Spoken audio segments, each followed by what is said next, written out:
আপনাদেরকে নিয়ে এই শবে বরাতের মাস, রহমতের মাসে আমরা আমাদের জীবিত মৃত সকলের জন্য ইনশাআল্লাহ দোয়া হবে, দোয়া করা হবে। সকলে মাহফিলে বসে পড়বেন, আখেরি মোনাজাত করে তাবারক, বরকতময় তাবারক নিয়ে যাবেন। বিশেষ করে বাড়ি ঘরে যে সমস্ত আমার মা বোনেরা আছেন, আপনারাও কিছু আলোচনা শুনে বাস্তব জীবনে প্রয়োগ করে। হায়াতের জীবনটা অত্যন্ত সংক্ষিপ্ত, অল্প দিনের জিন্দেগি। কথা বলুন ঠিক কিনা? একেবারেই অল্প দিনের জিন্দেগি, অল্প দিনের মধ্যেও আবার অল্প দিন চলে গেছে। অল্প দিনের হায়াতের মধ্যে অল্প দিন শেষ হয়ে গেছে। কথা বলুন ঠিক কিনা? কাজেই বাকি যে সময়টা হাতে আছে এটাকে মূল্যায়ন করে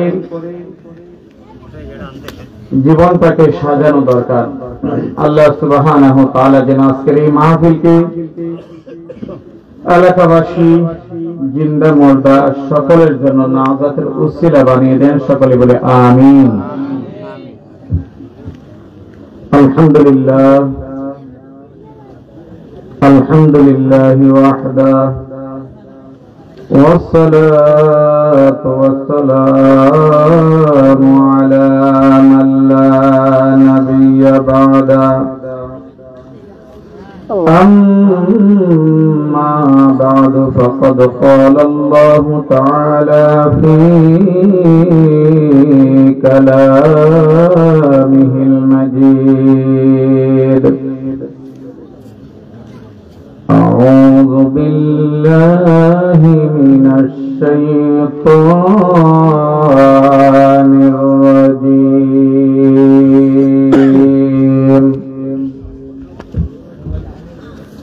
بسم الله الرحمن الرحيم.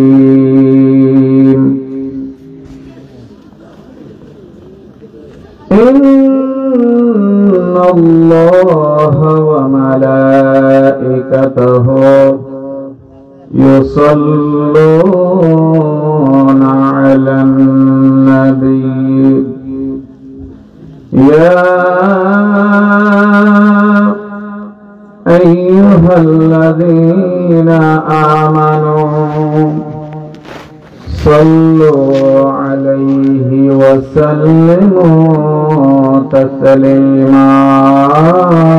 اللهم صل على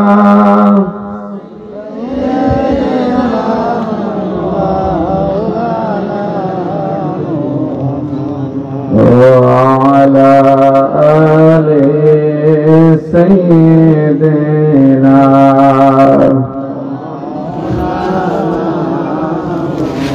একটা জবান বন্ধ রাখবেন না। দুরূদ শরীফ পড়া হয় কার শানে বলতে পারেন? নবী রাহমাতুল্লিল আলামিন, ওনার উপরে, ওনার প্রতি দুরূদ পড়তে হয় মহব্বতের সাথে। জোরে বলুন কিসের সাথে? মহব্বতের সাথে। আমরা ওয়াজ মাহফিলে দুই ধরনের দুরূদ পড়তে পারি, দুই ভাবে দুরূদ শরীফ পড়তে পারি। একটা হচ্ছে হুজুরের বাই বাই পড়া, কথা বলেন ঠিক কিনা? আর একটা হচ্ছে আখির নবী, নূর নবী, রাউফুর রহিম, রাহমাতুল্লিল আলামিন, ওনাকে হাজির ও নাজির বিশ্বাস করে। আপনি আমার নবী রাহমাতুল্লিল আলামিন, আপনি আমাকে দেখেন, আপনি আমার দুরূদের আওয়াজ শুনেন, এই বিশ্বাস আপনাদের আছে? আছে। আর জোরে বলুন আছে? আছে। নবীজি বলেন, পৃথিবীর যেই কোনো প্রান্ত থেকে আমার গুনাহগার কোন উম্মত যখন আমি নবীর উপর মহব্বতে দুরূদ পড়ে, আসমাউ সালাতা আহলে মুহাব্বতি ওয়া আরিফুহুম, তাদের দুরূদের আওয়াজ আমি নবী নিজ কান মোবারকে শুনি। চিৎকার করে বলুন সুবহানাল্লাহ। শুধু তাই নয়, ওয়া আরিফুহুম, আমার সেই উম্মতকে আমি নবী চিনি। ধীরে ধীরে বলুন সুবহানাল্লাহ। তাই আসুন কয়েক মর্তবা মহব্বতে দরুদ শরীফ পাঠ করি। আল্লাহুম্মা সাল্লি سيدنا مولانا وعلى آل سيدنا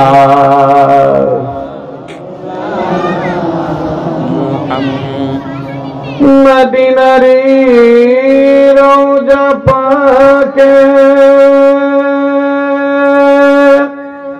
কিসের কান্না শোনা যায়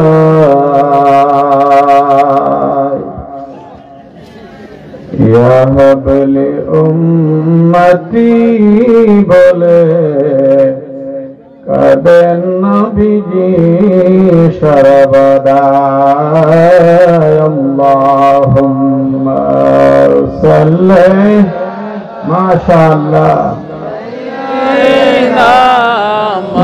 مولانا محمد وعلى آل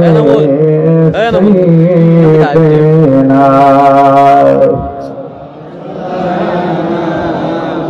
নবীজি আপনার বিরহ ব্যথা এমন বড়ই যন্ত্রণা শব্দ থাকলে বারবার যাইতাম শব্দ থাকলে বারবার যাইতাম আপনার সোনার মদিনা আল্লাহুম্মা সাল্লি আলা মাশাআল্লাহ মহব্বতে জোরে জোরে مولانا محمد وعلى آل سيدنا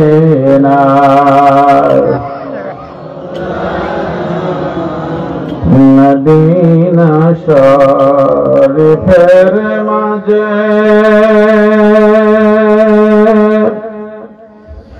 হতে যদি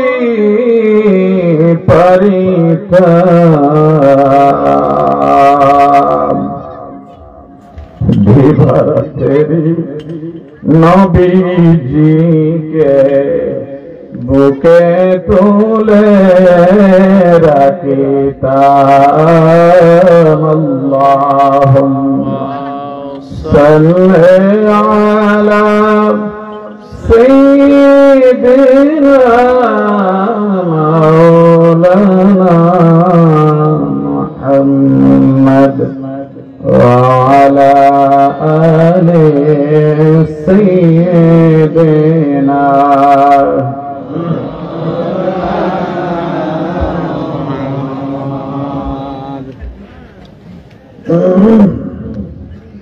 সকলেই জবান খুলে উচ্চ আওয়াজে বলে আলহামদুলিল্লাহ।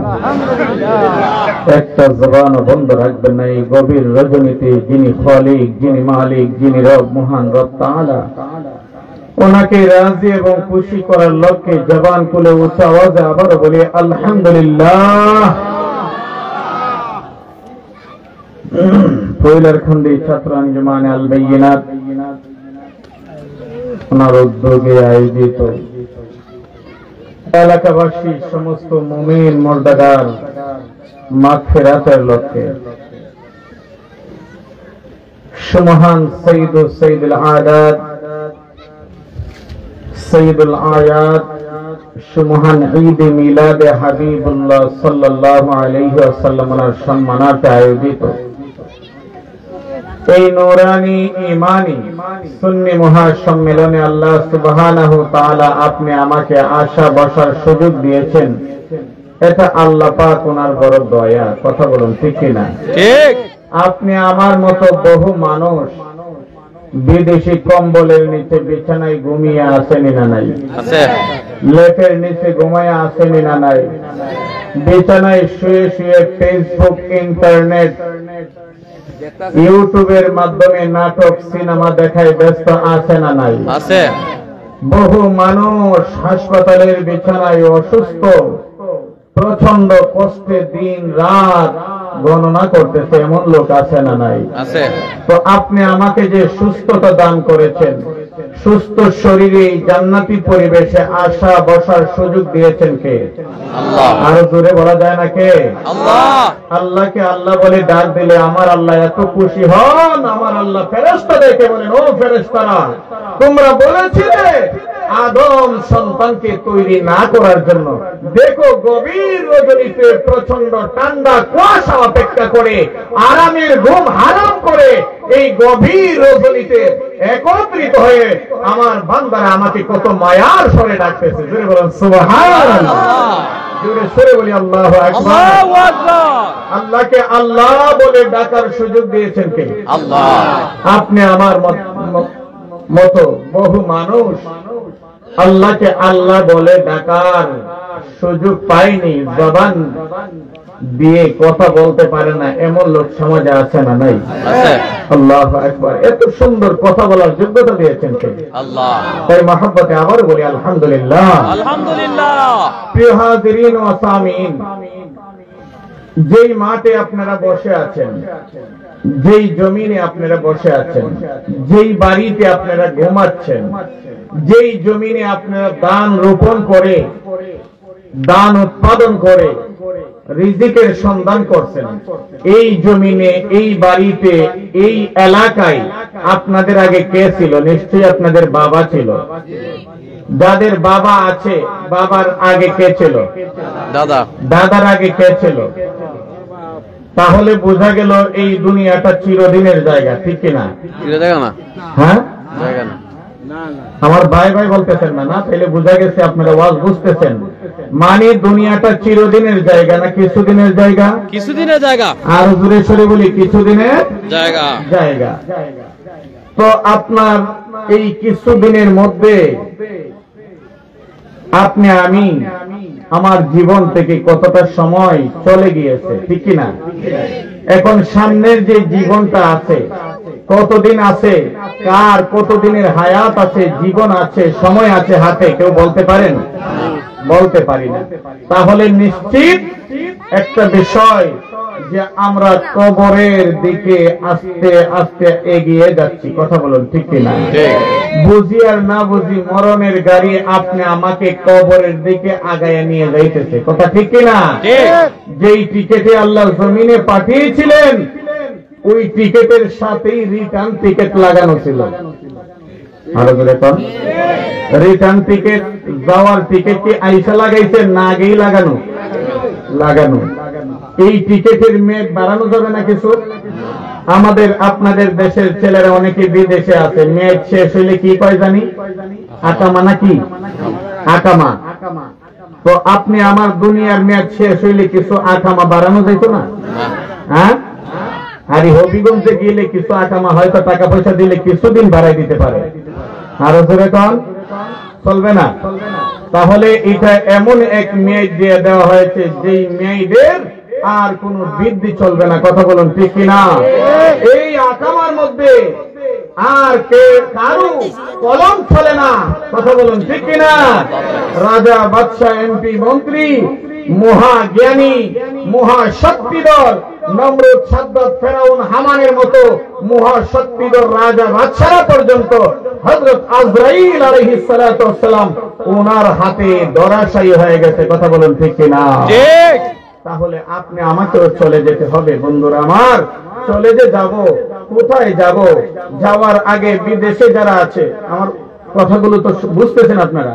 বিদেশে গেলে মানুষ বিদেশে গিয়ে যে টাকা রুজি করে, টাকাগুলো সেই দেশেই রেখে দেয়। কি করে? দেশে পাঠায়। দেশে পাঠায়, পাঠিয়ে দেয়। কেন পাঠায় জানেন? তার বিশ্বাস হলো বিদেশে গেছে টাকার জন্য না, টাকার জন্য। থাকবে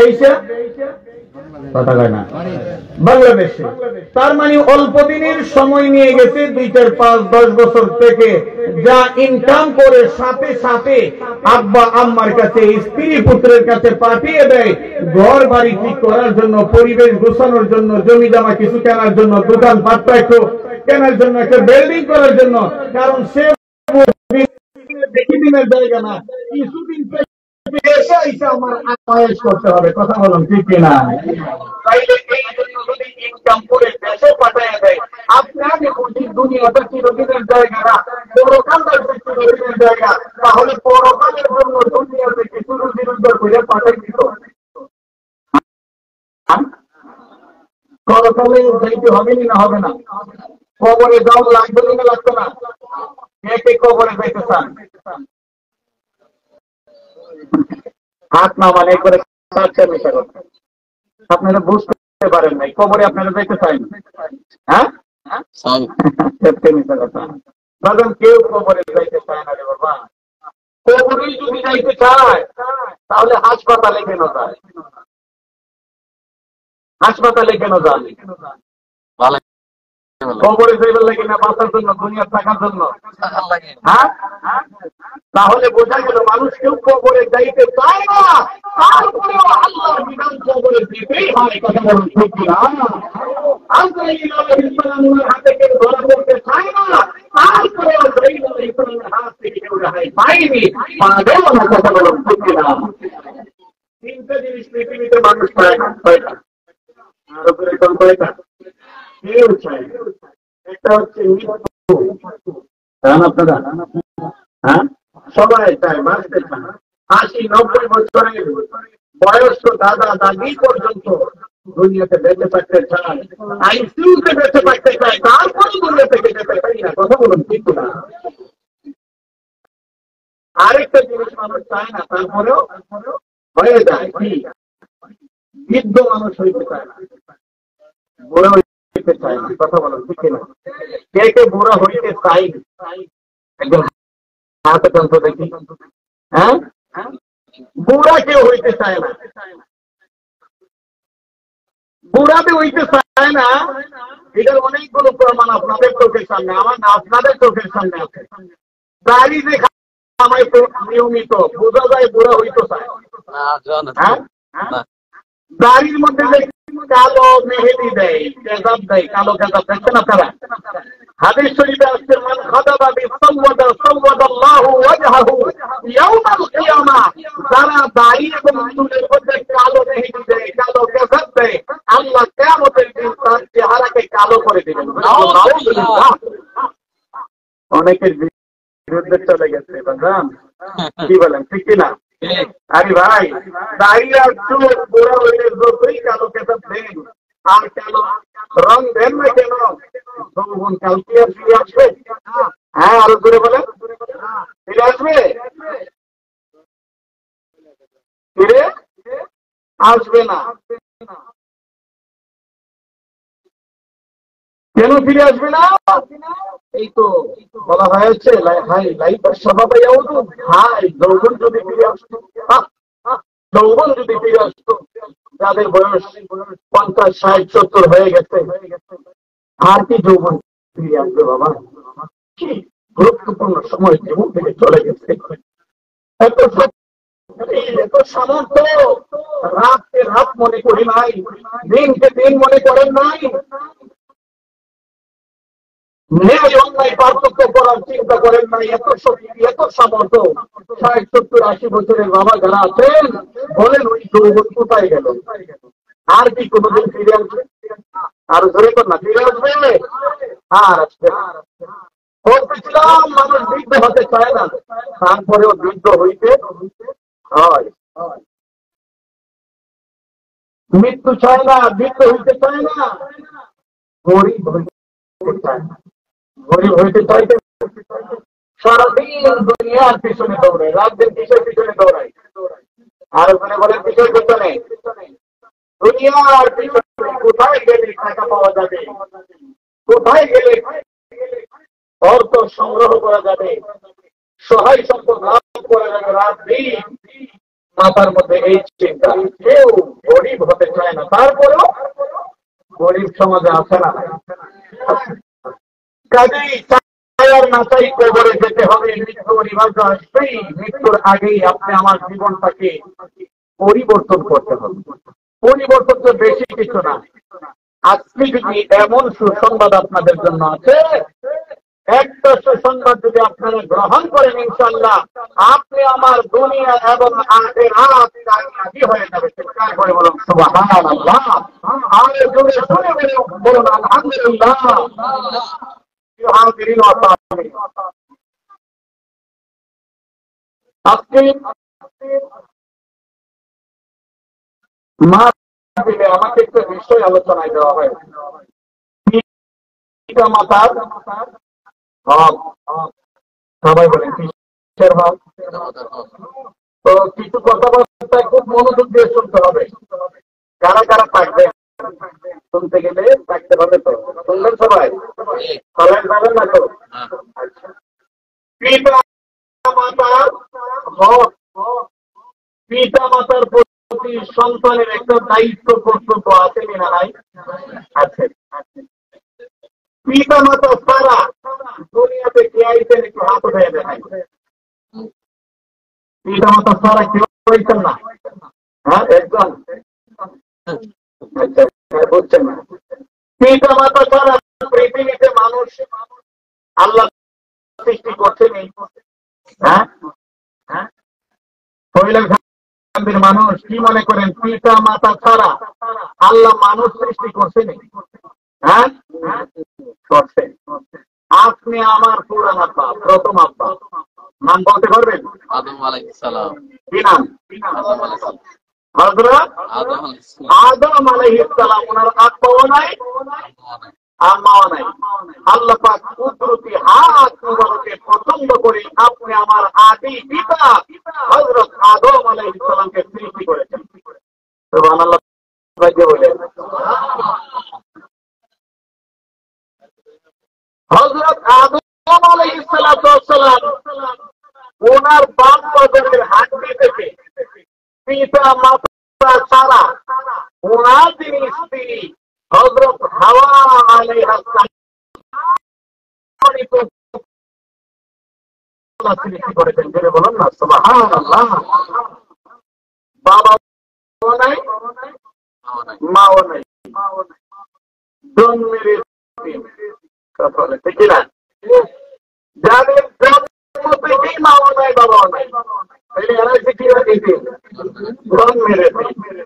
আমরা তো দুনিয়াতে জন্মের পরে এতিম হই, জন্মের পরে এতিম হই। আর হযরত আদম আলাইহিস সালাম, হাওয়া আলাইহিস সালাম আল্লাহ পাক রব্বুল আলামিন ওনাদেরকে কুদরতি হাত মুবারকে পাঠাইছেন, বানাইছেন, সৃষ্টি মুবারক করেছেন। চিৎকার করে বলেন না সুবহানাল্লাহ।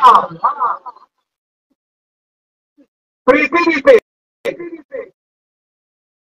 পুরুষের সংস্পর্শ ছাড়া, পিতা ছাড়া একজন মহান ব্যক্তি জমিনে আল্লাহ পাঠাইছেন, পিতা ছাড়া।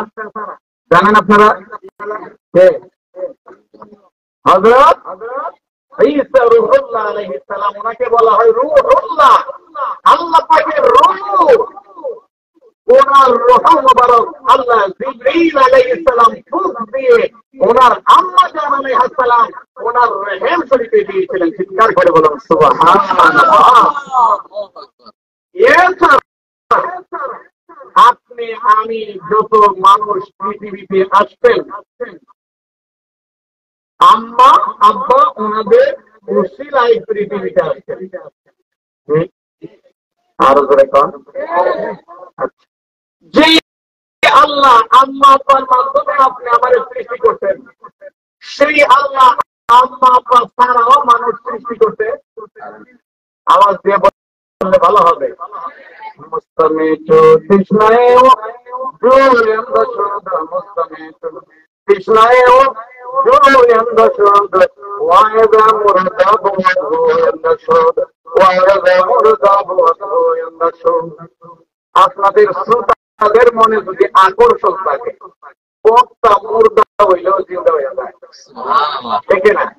আপনাদের একটা অপশনের আকর্ষণ লাগবে। আপনারা যদি পোল্ট্রি মুরগির মতো গান, তাইলে আপনার বক্তা জিন্দা হইলেও আপনাদেরকে দেখে মোটা হয়ে যাবে, ঠিক না? এই জন্য শ্রোতাদের আকর্ষণ লাগবে। হযরত ইমাম হাসান বসরি রাহমাতুল্লাহ আলাইহি শত শত মানুষ আইলে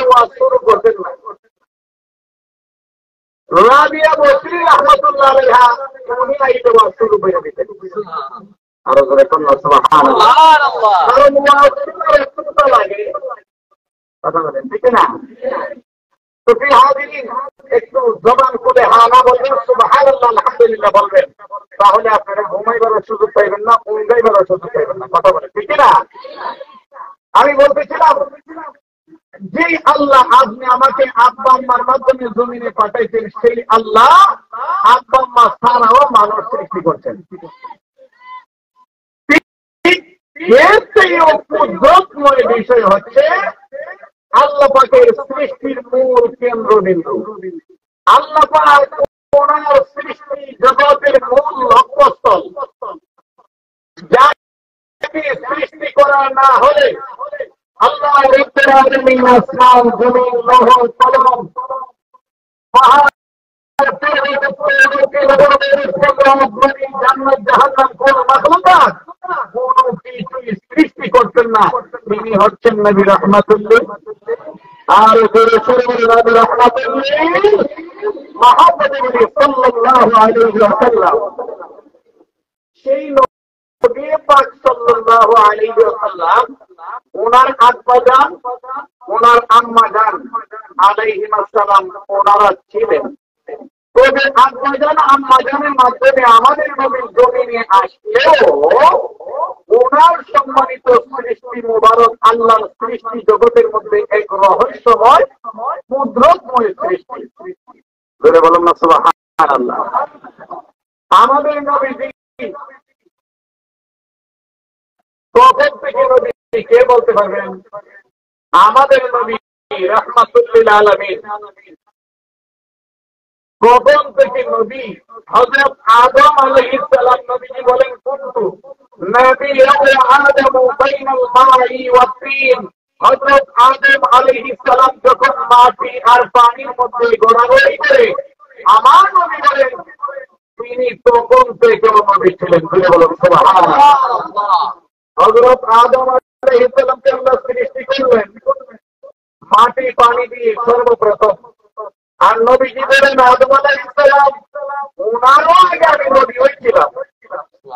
তাইলে আপনি আমার নবী আসতেন 570 খ্রিস্টাব্দে, সমস্ত নবীগণের শেষ নবী হয়ে। ওনার আব্বাজান হযরত আবু রাসূলিল্লাহ হযরত আব্দুল্লাহ আলাইহিস সালাম, ওনার আম্মাজান উম্মু রাসূলিল্লাহ সাল্লাল্লাহু আলাইহি ওয়াসাল্লাম হযরত আমিনা আলাইহাস সালাতু ওয়াস সালাম আব্বা আম্মার মাধ্যমে জমিনে আসতেন। কিন্তু নবী বলেন আমি যদিও আব্বা আম্মার মাধ্যমে জমিনে আসছি মাধ্যম হিসাবে, ওসিলা হিসাবে, কিন্তু আমি আমার আব্বা আম্মাও যখন সৃষ্টি হয়নি, আদম আলাইহিস সালাম যখন সৃষ্টি হয় নাই, তখন আমি নবী হিসেবেই ছিলাম। সুবহানাল্লাহ। তাইলে বোঝা গেল আপনি আমার নবী আল্লাহর সৃষ্টির সবচেয়ে বড় গুরুত্বপূর্ণ কুদরতময় রহস্যময় সৃষ্টি, ঠিক না? আউয়ালের সৃষ্টি, শেষে আগমন। সর্বপ্রথম সৃষ্টি, আসতে সব নবীদের শেষে। আমাদের দেশে প্রধান অতিথি আসে কখন? আরো করে কন, প্রধান অতিথি শেষে আসেন। আমার নবী রাহমাতুল্লিল আলামিন আল্লাহর সৃষ্টি জগতের সকল সৃষ্টি জগতের সমস্ত নবীদেরও প্রধান অতিথি হচ্ছে আমার নবী। জোরে বলুন না সুবহানাল্লাহ। আমার নবী কেমন নবী জানেন? আপনি আমি কোন নবীর উম্মত? আল্লাহু আকবার। আর জোরে বলুন আল্লাহু আকবার। হযরত ঈসা রূহুল্লাহ আলাইহিস সালাম এক পাহাড়ের উপর দিয়ে হাঁটতেছেন, একটা সাদা পাথর দেখতে পেলেন। কি পাথর? সাদা পাথর। উনি আশ্চর্য হলেন, এত সুন্দর সাদা পাথর। আল্লাহ রাব্বুল আলামিন ওহী করলেন, হে আমার পয়গম্বর হযরত ঈসা আলাইহিস সালাম, আপনি সাদা পাথর দেখে আশ্চর্য হয়েছেন। এর চেয়ে ভারী, এর চেয়ে বড় আশ্চর্য কোন ঘটনা আপনি কি দেখবেন? আল্লাহ পাক ওনার পয়গম্বর হযরত ঈসা আলাইহিস সালাম বললেন, আল্লাহ এর চেয়ে বড় আশ্চর্য কি আমি দেখতে চাই? কুদরতময় বিষয়, আল্লাহ পাক ওনার হুকুম, এই সাদা পাথরটা মাঝখান দিয়ে হেঁটে গেলে ভেঙে গেল এই পাথরের ভিতর থেকে একজন বুজুর্গ আল্লাহওয়ালা ব্যক্তি বের হয়ে আসলেন, বলে বলুন সুবহানাল্লাহ। পাথরের ভিতর থেকে মানুষ বের হয়, এটা কি আশ্চর্য না? আশ্চর্য, আরো জোরে বল। আশ্চর্য। আল্লাহ নবী হযরত ঈসা আলাইহিস সালাম জিজ্ঞাসা করলেন,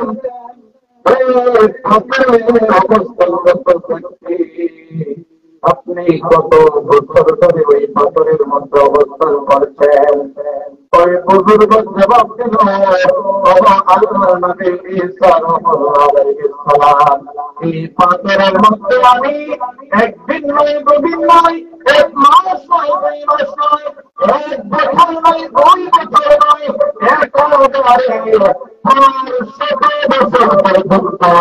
এই পাথরের ভিতরে ইবাদত বন্দী তোমার ঘরে দিলাম, চিৎকার করে বলেন সুবহানাল্লাহ। 400 বছর পাথরের ভিতরে কি করছিলেন? বন্দেগী। আপনি আমার হায়াতে মাত্র 40 বছর, 60 বছর, 80 বছরের হায়াত, ইবাদত করার দিন সারা রাত ইবাদতের মধ্যে মশগুল থাকি। হ্যাঁ, আপনারা পয়লাকান্দি মানুষ তো সারা রাত দিন ইবাদতের মধ্যেই থাকেন, কি বলেন আপনারা? তাহলে যে ব্যক্তি 400 বছর পাথরের ভিতরে ইবাদতের মধ্যে মশগুল থাকেন, ওই ব্যক্তির দাম বেশি না আপনি আমার দাম বেশি? আরো করে কন, ওই ব্যক্তির দাম বেশি। সেই যুক্তির কথা হযরত ঈসা রূহুল্লাহ আলাইহিস সালাম উনি আওয়াজ করলেন, পাথরের ভিতরে 400 বছর ধরে ইবাদতের মধ্যে মশগুল আল্লাহর বুজুর্গ বান্দা। আল্লাহ পাক ওনার পয়গম্বর চিন্তা করলেন, মনে হয় না সৃষ্টি জগতের মধ্যে এত বড় বুজুর্গ নাই, কথা বলুন ঠিক না? আল্লাহ রাব্বুল আলামিন ওহী মুবারক করলেন, হযরত ঈসা আলাইহিস সালাম আপনি মনে মনে চিন্তা করতেন, আশ্চর্য হচ্ছেন, 400 বছরের ইবাদতকারীর থেকে বড় বুজুর্গ নাই, এত প্রত্যেকটি নাই। আল্লাহ রাব্বুল আলামিন জানাইলেন, ওগো আমার নবী ঈসা আলাইহিস সালাম, আপনি জেনে রাখুন, আপনি শুনে রাখুন, আপনি জানিয়ে দিন আপনার উম্মতদেরকে, আমি আল্লাহ রাব্বুল আলামিন আমার এমন একজন প্যারামিটার সৃষ্টি করেছি, আমার এমন একজন লক্ষ্য আমি সৃষ্টি করেছি, যেই নবীকে সৃষ্টি না করা হলে আসমান লৌহকলম পাহাড় পর্বত দক্ষিণ জান্নাত জাহান্নাম সহ আপনি ঈসা আলাইহিস সালামকে সৃষ্টি করতাম না। সেই নবী হলেন আখিরি জামানার নবী, শ্রেষ্ঠ নবী, রাহমাতুল লিল আলামিন, বলুন সুবহানাল্লাহ। রাহমাতুল লিল আলামিন ওখানে সম্মান দিয়েছে, এত মর্যাদা দিয়েছে, এত ইজ্জত দিয়েছে, ওনার আখিরি জামানার উম্মতরা যদি ওই সম্মানের প্রাণী অনেকটা মহান রব্বুল ওনাদেরকে দিয়েছে। এই রাত্রিটা হচ্ছে শবে বরাতের রাত্রি, এই শবে বরাতের রাত্রিতে যদি আখিরি জামানার নবীর কোন উম্মত মাত্র 2 রাকাত নামাজ পড়ে, তাহলে আমার নবীর সম্মান আছে, ওই উম্মতের আমল নামায় 500 বছরের ইবাদতের পরিমাণ বেশি আমাকে আল্লাহ দিয়ে দিব। সুবহানাল্লাহ। বলুন আপনি কোন নবীর উম্মত? যে নবীর উম্মত হওয়ার কারণে আমরা রাত্রি পেয়ে গেলাম, মাত্র রাত্রিতে 2 রাকাত নামাজ আদায় করলে 400 বছরের বাঁকা বোনাস, বেতন ভাতা সব আমার আল্লাহ দান করে দেন। বলেন না সুবহানাল্লাহ। আর সম্মান আছে, আমার দয়াল নবীর সম্মান আছে। তাহলে আপনি আমি কোন নবীর উম্মত? কত মহান, কত মর্যাদাপূর্ণ নবী, কত শ্রেষ্ঠ নবীর শ্রেষ্ঠ উম্মত হয়েছে। জোরে বলুন না সুবহানাল্লাহ। আর জোরে সুরে নবী ইয়া রাসূলুল্লাহ সাল্লাল্লাহু আলাইহি ওয়াসাল্লাম। তাহলে 2 রাকাত নামাজ পড়লে কত বছরের সওয়াব? 400 বছর। আরো জোরে কম, কত বছর? 400 বছর। 400 বছরের ইবাদতের সওয়াব 2 রাকাত। কোন রাত্রিটা কিভাবে আসতেছে জানেন আপনারা? জুমাবার দিন গত রাত। আগামী জুমাবার দিন। শুক্রবার দিবাগত রাত্রিটাই হচ্ছে সেই রাত্রি। এই রাত্রিতে মাত্র 2 রাকাত নামাজ আদায় করবেন, 400 বছরের ইবাদত। 4 রাকাত পড়লে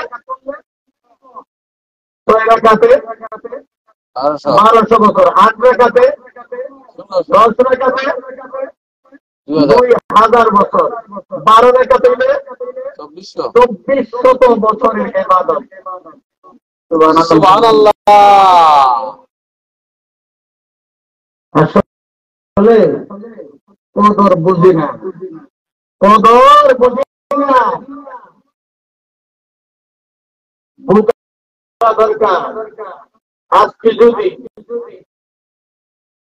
আরে গম, খালি গম না, যদি ঘোষণা দিত যে আপনাদের কোন ফ্যাক্টরিতে একদিন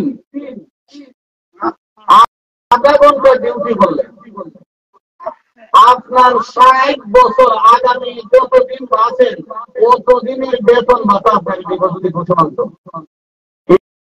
একদিন ডিউটি হলে আপনার আগামী যতদিন আছেন পুরা দিনের পুরা বছরের আপনার ভাতা বেতন বোনাস দেওয়ার ঘোষণা যদি হয়, এই চাকরি আপনারা কেউ করতেন না, করবেন না, করতেন না। খালি নিজেও করবেন না, পুত্রেও নিয়ে যাবেন, খালি পুত্রেও নেবেন না, নাতিরেও নেবেন। আল্লাহ কথা বলে ঠিক না? আর আপনি আমার নবীর সম্মান আছে, এক রাত্রিতে ইবাদত করলে হাজার হাজার বছরের ইবাদতের ফল হয়। তাহলে এত বড় বোনাসের রাত্রি, এই বোনাস পাওয়ার জন্য ওই রাত্রিতে সকলে মসজিদে হাজির হওয়া দরকার আছে না নাই? আরো জোরে বলেন আছে না নাই? আমি আপনারা মসজিদে হাজির হবেন না, বা বোনের বাড়িতে নামাজ কালাম করবে করতে হবে, কথা বলুন ঠিক না? আল্লাহু আকবার, বলে বলুন আল্লাহু আকবার। এই সবে বরাতকে আপনারা ঘুমাইয়া কাটাই দেন না। আমি বলতেছিলাম এই মর্যাদা আমরা পেয়েছি কার উসিলায়? দয়াল নবীজির উসিলায়, কথা বলুন ঠিক না? সব যা পাইতেছি রিজি নবীজির উসিলায়। কে তো দান করলেন? নবীজির উসিলায়। জানেন আপনারা? জানেন না, এগুলো জানবেন না। এটা দান করলেন নবীজির উসিলায়। যত রহমত বরকত কল্যাণ লাভ করতেছি করবো, কোনখানে জান্নাতে যাবো, সব আমার দয়াল নবীজির উসিলায়। সুবহানাল্লাহ। এটা আকীদা রাখতে হবে। যাই হোক, আমি বলতেছিলাম পিতা মাতার হক সম্পর্কে আলোচনা, সংক্ষিপ্ত কিছু কথা বলবো আপনাদের। অনেক লম্বা কথা। আল্লাহ রাব্বুল আলামিন অনেক আয়াতে পিতা মাতার হক সম্পর্কে আলোচনা করেছেন। এক আয়াতে আল্লাহ সূরাতুল আনআম শরীফে আল্লাহ রাব্বুল আলামিন সূরাতুল আনআম এই সূরার 51 নম্বর আয়াতে আল্লাহ রাব্বুল আলামিন খুব সুন্দর করে বলে দিয়েছেন, কুল তাআলাউ আতলু মা হারামা রাব্বুকুম আলাইকুম আল্লা তুশরিকু বিহি শাইয়্যা ওয়া বিল ওয়ালিদাইনি ইহসানা। জোরে জোরে বলুন সুবহানাল্লাহ। আল্লাহ বলেন, বন্ধু আমার উম্মতকে ডাকেন, আপনি বলে দেন আসো আমার উম্মতের, আসো আসো, তাআলাউ তোমাদেরকে তেলাওয়াত করে শোনাইব, ওয়াজ করবো। কি ওয়াজ? 1 নম্বর ওয়াজ আল্লাহ শিক্ষা দিয়েছেন, বন্ধু আপনি উম্মতকে ওয়াজ করে শোনান। 1 নম্বর ওয়াজ কি? আল্লাহ তুশরিকু বিহি শাইয়্যা, তোমরা আল্লাহর সাথে কাউকে শরীক করিও, আল্লাহর সাথে কাউকে শরীক করা যাবে। আর আল্লাহর সাথে যারা শরীক করে হাজির শরীফে আসছে,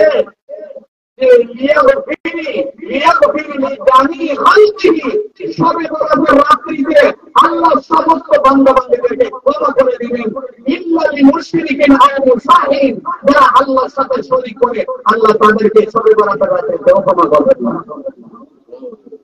তাইলে হাদিস শরীফ আছে সবে বরাতে সমস্ত বান্দাবান্দিদেরকে আল্লাহ ক্ষমা করে দিবেন, কিন্তু কারকে ক্ষমা করবেন না? যারা আল্লাহর সাথে শরীক করে। জোরে বলুন আল্লাহ হচ্ছে একক। আল্লাহ কি এক? আল্লাহর সাথে কোন শরীক নাই। কুল হু আল্লাহু আহাদ, বলো আল্লাহ এক, একক সত্তা, আল্লাহর সাথে কোনো শরীক নাই। আল্লাহ ছিলেন, আছেন এবং থাকবেন। কথা বলেন ঠিক কিনা? আমরা এমন আল্লাহ বান্দা, যে আল্লাহ ছিলেন, এখন আরো দূর কর না, আসেননি না নাই? আসেননি নাকি অমৃত সরকারের মতো? আমাদের আল্লাহকে ভোট দিতে বলো নাকি নাকি? নাউযুবিল্লাহ, নাউযুবিল্লাহ মিন যালিক। আল্লাহ একমাত্র ক্ষমতাধর রব।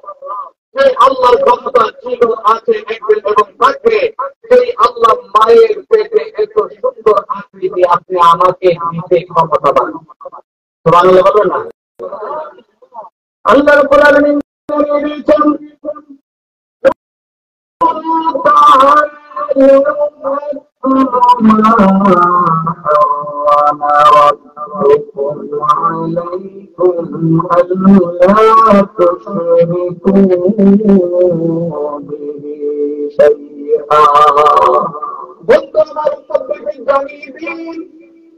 আসল তোমাদেরকে এক নম্বর ওয়াজ, তোমরা আল্লাহর সাথে শরীক করবে না। মক্কার কাফের এসে জিজ্ঞেস করলো, নবী আপনি আল্লাহর দাওয়াত দেন, আপনার আল্লাহর বাবার নাম কি? নাউযুবিল্লাহ বলেন। আপনার আল্লাহ ছেলে মেয়ে কয়জন? বলুন নাউযুবিল্লাহ। মক্কার কাফেররা বলল, নবী আপনি যেই আল্লাহর দাওয়াত দেন, সেই আল্লাহ কোথায় জন্মগ্রহণ করেছেন? ধরে বলেন নাউযুবিল্লাহ। আমার নবী আমার ينطق عن الهوى إن هو إلا وحي يوحى। আল্লাহ নবী মক্কার কাফেরদের প্রশ্নের জবাবে কোনো কথা বলেন না। আল্লাহর ওহীর অপেক্ষায় আছেন। আল্লাহ রাব্বুল আলামিন জানিয়েছেন, বন্ধু আমার, মক্কার কাফেররা জিজ্ঞেস করে, আল্লাহর ছেলে মেয়ে কয়জন? আল্লাহকে কয়জন বলেছে? আল্লাহর পিতামাতার নাম কি? আপনি বলবেন চিৎকার করে বলুন সুবহানাল্লাহ। আপনি বলবেন আল্লাহ এক, আল্লাহু সামাদ, আল্লাহু ইয়াদ, লাম ইয়ালিদ ওয়া লাম ইউলাদ। তোমাদের রব আল্লাহকে জন্ম দেয় নাই, আমার আল্লাহ কাউকে জন্ম দেয় নাই। বলে বলুন সুবহানাল্লাহ। আল্লাহর সমকক্ষ কেউ নেই, আল্লাহর সাথে কাউকে শরীক করে যাবে না। হৃদয়ে সব বিশ্বাস করতে হবে, আল্লাহ ছাড়া আমি কারো ইবাদত করি না। কথা বলেন ঠিক কিনা? শুনে বলেন, রিজিকের মালিক কে? রিজিকের মালিক কে? হায়াতের মালিক কে? মওতের মালিক কে? সব কিছুর মালিক হচ্ছে আমার আল্লাহ রাব্বুল আলামিন। জোরে জোরে বলেন সুবহানাল্লাহ। আল্লাহ রাব্বুল আলামিন ওনার সাথে কাউকে শরীক করা যাবে? শরীক করা যাবে না। কোন ক্ষেত্রে না, ইবাদতের ক্ষেত্রেও না। আকীদা বিশুদ্ধ রাখতে হবে। আমি ওই দিকে আলোচনা করছি না। আল্লাহর সাথে কাউকে শরীক করা যাবে না। এই ওয়াজের পরে আমার আল্লাহ 2 নম্বরে নির্দেশ করবে, বান্দা-বান্দীরা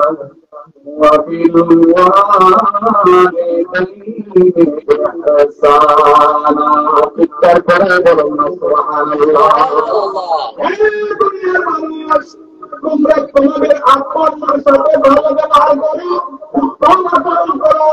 কারণ তুমি যে জমিনে এসছো, তুমি যে দুনিয়ার আনন্দ দেখছো, এটা একমাত্র তোমার আত্মা পারো। সেলাই কথা বলেন ঠিক না? আমি যাই লাগিয়া আসলামী তারে বুঝাই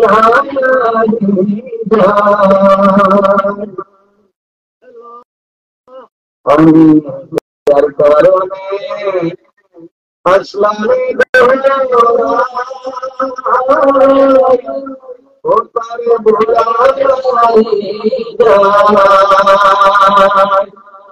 আমার মা জননী আছে আমার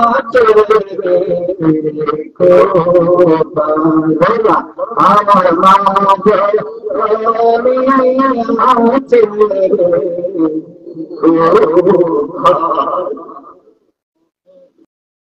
10 মাসের 10 দিন মায়ের রাইতা ছিল রাইতা ছিল আমার মায়ের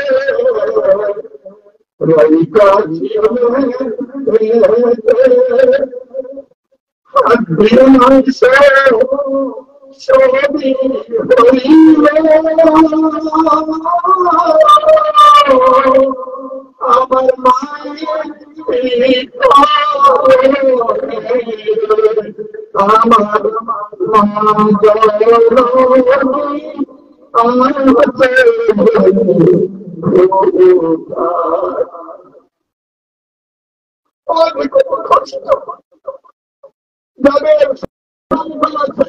বুঝতে পারবেন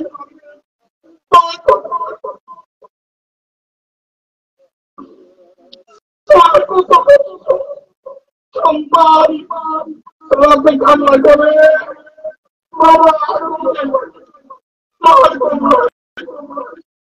সন্তান বারবার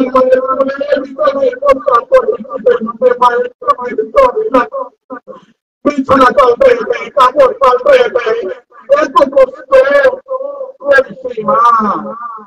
এই মায়ের হক যদি আদায় না করে তাহলে পরকালে জাহান্নাম ছাড়ার কোনো উপায় থাকবে না। কত বলেন ঠিক না? আল্লাহ পরিষ্কার বলে দিয়েছেন তোমার আব্বা আম্মার জন্য আব্বা আম্মার সাথে সরল আচরণ করো, উত্তম আচরণ করো। কারণ হচ্ছে বাবা মা যদি তোমার উপর খুশি হয়ে যায় আমার আল্লাহ তোমার উপর খুশি হয়ে যায়।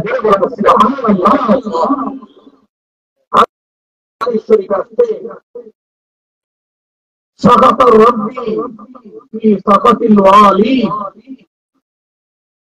رضا ربي في رضا الوالي।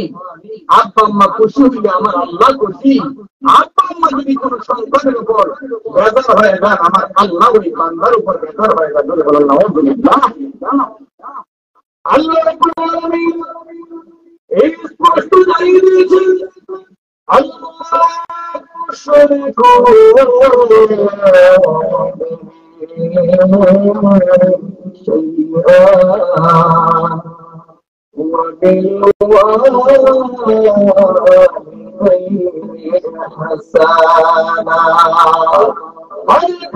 মানুষ তোমার তাদের সাথে সুন্দর ব্যবহার করো, সুন্দর আচরণ করো, তাদের খেদমত করো, তাদের খেদমত করো, তাদের কথা শুনো, তাদের সাথে উত্তম সর্বশ্রেষ্ঠ আচরণ করো। জানারে পিতা মাতা খুশি হইলে আমার আল্লাহ তোমার উপর খুশি হয়ে যাবে। ধীরে ধীরে বলেন সুবহানাল্লাহ। বন্ধুরা আমার হাদিসে পাকে বিশ্বাস করেন কোন বান্দা যদি তার আব্বা আম্মার চেহারার দিকে মায়ার নজরে একবার তাকায়, কয়বার? আরো ধরে ধরে বলুন না, কয়বার?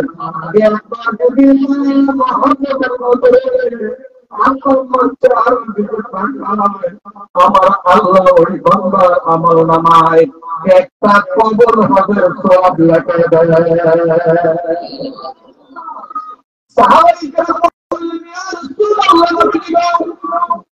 যদি কোন সন্তান তার আব্বা আম্মার চেহারার দিকে 100 বার তাকায়, একদিন 100 বার তাকায়, তাহলে কয়টা কবর হজের শ্রদ্ধা হবে?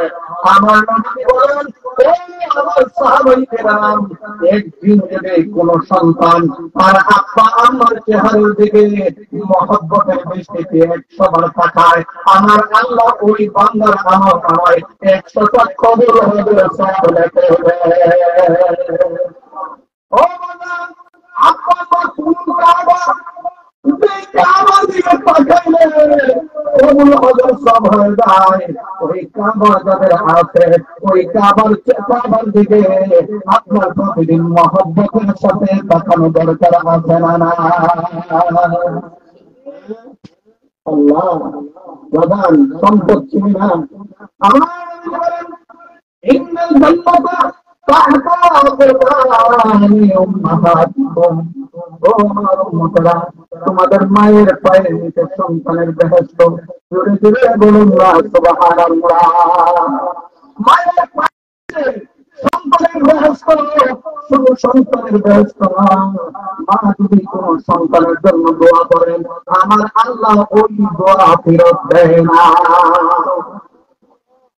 যদি কোন বাচ্চা আব্বা আম্মা যাদের জীবিত আছে, আব্বা আম্মার সাথে আপনার রাগ গোসা থাকে, কষ্ট দিয়ে থাকেন, আব্বা আম্মার সাথে কথা বলেন না, এমন সমাজে বহু মানুষ আছে না নাই? এমন যদি দেখেন বাজার আসতে বাড়িতে মাকে জাগ্রত করে, বাবাকে জাগ্রত করে, মা চেয়ে নিজের মাকে বুঝতে পারি নাই, বাবা বুঝতে পারি নাই, আমাকে ক্ষমা করে দেন, আর না হয় সামনের শোধে বরাত আপনার নসিব হবে না। এখন মনে রাখতে হবে, অনেক লম্বা কথা, পিতা মাতার বড় অনেক লম্বা কথা। তো যে হাজিরি মা বাবা যখন বুড়ো হয়ে যায়, তখন শিশু হয়ে যায়। কি হয়? শিশুর মতো হয়। বা মা বাবা মরে গিয়ে শিশুর মতো হয়ে যায়। এই জন্য আল্লাহর কোরআনে সূরা তাহার শরীফে বলে গেছে, আল্লাহ কোরআনে বলেছেন, وقضى ربك ألا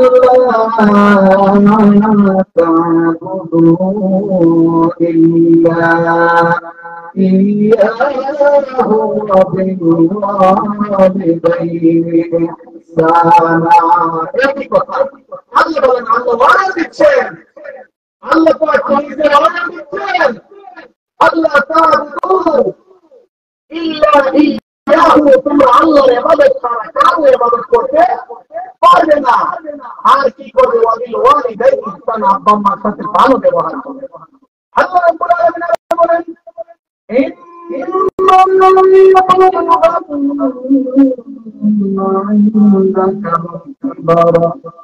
আহাদুহুমা আও কিলাহুমা فلا تقل لهما اف ولا تنهرهما وقل لهما قولا كريما। আল্লাহ রাব্বুল আলামিন একটা সুন্দর করে বলে দিয়েছেন, তোমাদের আব্বা আম্মা যখন বৃদ্ধ হয়ে যায়, বয়স্ক হয়ে যায়, বার্ধক্য হয়ে যায়, একজন অথবা দুইজন যখন বৃদ্ধ বৃদ্ধা হয়ে যায়, বয়স্ক হয়ে যায়, তখন তোমাদের আব্বা আম্মার প্রতি তুমি আলাদা দৃষ্টি দাও, আলাদা মহব্বত করো, আলাদা খেদমত করো, তাদের সাথে শব্দের ব্যবহার করিও না। চিৎকার করে বলুন সুবহানাল্লাহ। আল্লাহ কোন সময়কে গুরুত্ব দিচ্ছেন? বাবা মার সাথে সব সময় ভালো আচরণ করতে হবে। এর মধ্যে স্পেশাল একটা সময়ের কথা আল্লাহ বলে দিয়েছেন,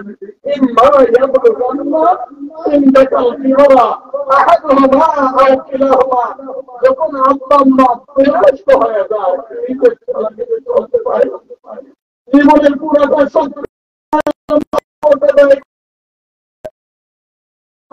করে নাই, জীবনের পুরোটা শক্তি তোমার জন্য ব্যয় করেছে সন্তান।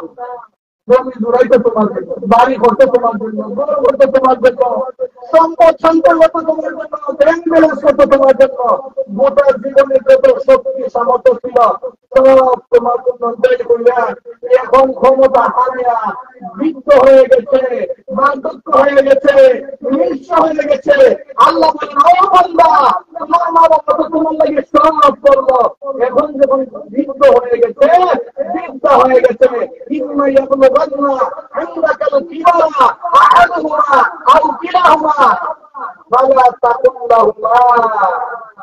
তাদের সাথে তোমরা খুব শব্দ বলিও না। কি বলা যাবে না?